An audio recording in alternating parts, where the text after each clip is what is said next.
Nous sommes en train de vous parler du tourisme en République démocratique du Congo. Et nous sommes en train de vous dire que notre objectif, c'est d'être capable de transformer le potentiel touristique de la RDC en argent. Comme vous voyez sur cette image, c'est un touriste européen qui a quitté son pays natal. Il a visité le monde. Il a parcouru plus de 70 000 kilomètres. Mais comme vous pouvez voir sur la carte, il n'a pas pénétré le centre africain, la République démocratique du Congo.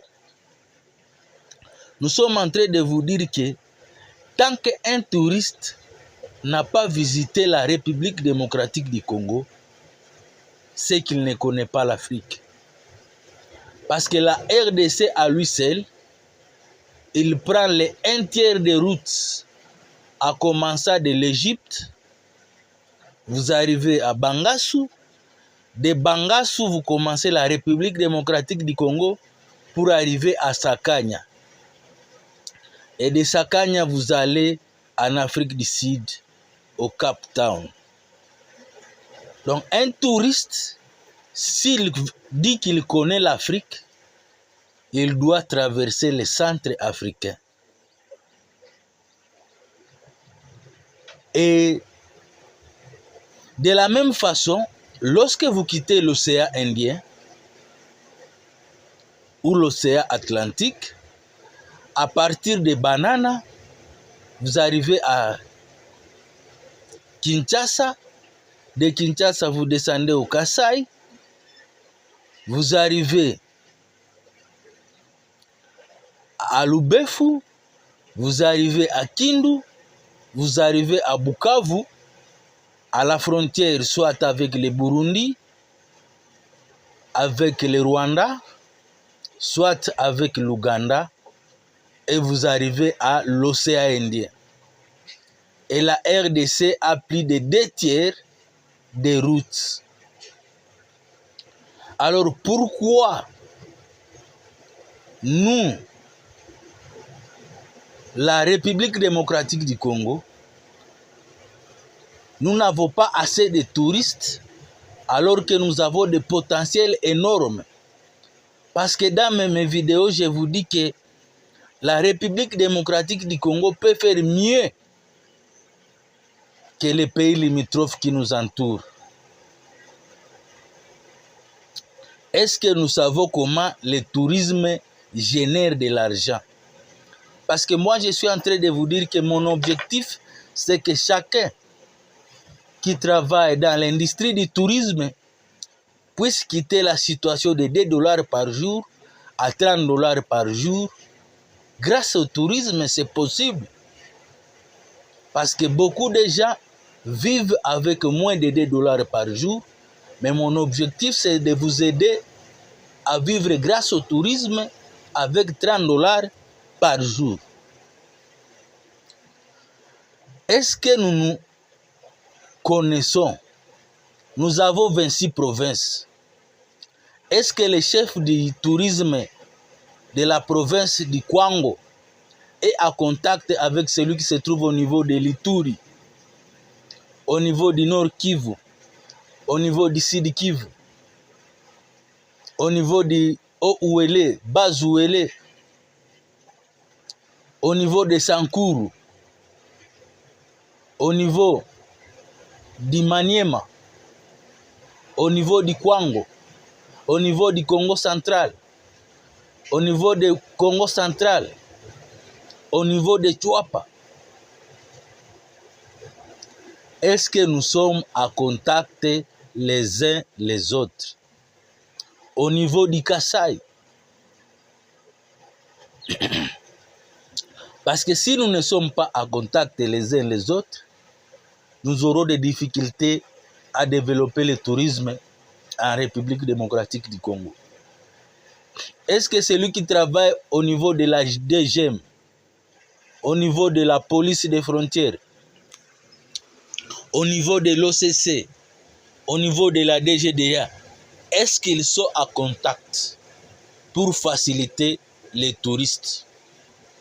Est-ce que ceux qui se trouvent au niveau des douanes, des barrières, communiquent entre eux pour dire que un touriste est entré au niveau du Sud Kivu, il va traverser la République démocratique du Congo pour sortir au niveau de l'océan Atlantique? Est-ce que nous sommes à contact les uns les autres? Parce que c'est très difficile de développer le tourisme si nous ne sommes pas à contact. Un touriste qui traverse le couloir vert, celui qui se trouve à Mongala, celui qui se trouve en Équateur, au niveau de Tchouapa, est-ce qu'il va bénéficier lui aussi des entrées que ce touriste a payé au niveau de l'État? Parce que nous tous, nous devons nous retrouver dans le tourisme. Si nous voulons durer pendant longtemps, si nous voulons avoir de l'argent, nous devons travailler les uns les autres. Les transporteurs, les restaurateurs, les guides touristiques, ceux qui entretiennent les sites touristiques, nous tous, nous devons marcher, travailler ensemble pour développer le potentiel. Et aussi ceux qui sont au niveau du Tanganyika, de Lubumbashi, de Lualaba. Est-ce que nous sommes à contact pour que nous puissions développer le tourisme en République démocratique du Congo? Parce que nous pouvons faire mieux, nous pouvons générer beaucoup d'argent grâce au tourisme. Et c'est ça, c'est ce que nous sommes en train de vous enseigner. Valoriser les potentiels, transformer les potentiels touristiques de la RDC en argent. Et cela va passer par notre mentalité. Est-ce que nous avons la mentalité pour accueillir des touristes? Ou bien nous sommes des mendiants? Ou bien nous sommes dans la pauvreté? Nous voyons des touristes comme des gens à qui nous pouvons soutirer de l'argent.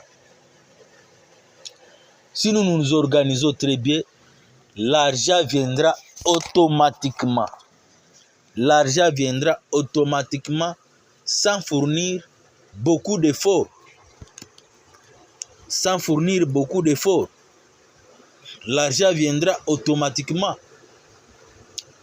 C'est pourquoi j'interpelle la jeunesse à prendre conscience du potentiel que nous avons. C'est notre responsabilité de développer le tourisme en République démocratique du Congo.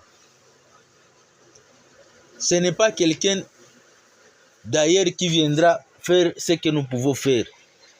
C'est pourquoi j'interpelle tout le monde. Partout où vous êtes, que vous soyez concernés par le tourisme.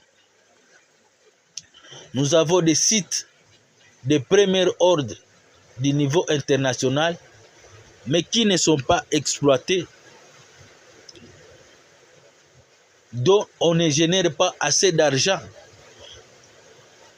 C'est très important que nous puissions développer ce potentiel pour que la génération présente et la génération future puissent en profiter. Merci.